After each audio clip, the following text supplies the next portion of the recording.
it's a puppet show. It's the old Bill Hicks joke. It's like, I believe in the puppet on the left. Well, the puppet on the right is more to my liking. Like, hey, there's one guy holding both puppets.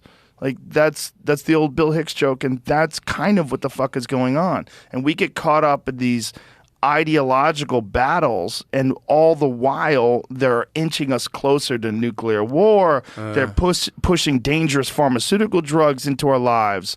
They're instituting a centralized digital currency and a credit score system and controlling people and locking people down and establishing narratives that are not based on fact at all. But if you don't follow lockstep with that narrative, you're fucked and you're out of a job. And so everybody doesn't know what to do. Next thing you know, we have something that's very similar to what's going on in China. And that can happen. We're not that far away from something like that happening here. All it would take is a large disaster, some sort of an attack, some sort of a terrible scenario where a bunch of people died and they had to change the rules in order to protect us. And next thing you know, you're fucked. Yeah, like 9/11 led to surveillance. Yes. The pandemic led to compliance. Yes. And one of those tropes of the kind of avowed conspiracy theorist that we mentioned earlier was that crisis is used to induce measures that they want to induce anyway. And one of the things that was spoken about in the pandemic was, oh, look, they had this agenda anyway. They were looking to introduce this kind of technology. They just took advantage of a situation. I don't go as far as saying that I think that people orchestrate these things.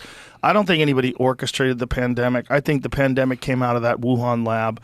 I think they fucked up. There's clear evidence that in 2018 they already have safety violations. It wasn't well done. The people in the lab got sick. They know who the people were that got sick. They know one of the spouses of one of the people that worked in the lab died from something that seems very similar to COVID. They know the history. They know what happened. But the way they took advantage of that situation reminds me of the way they took advantage of 9/11. Yeah. Because I don't think they orchestrated 9/11 either. I could be wrong on both casts. I want to be really clear about that. I don't know how things work. But I don't believe in these grand orchestrated conspiracies as much as I believe in people taking advantage of an opportunity in a moment, and that there's a very clear pattern of them doing that forever.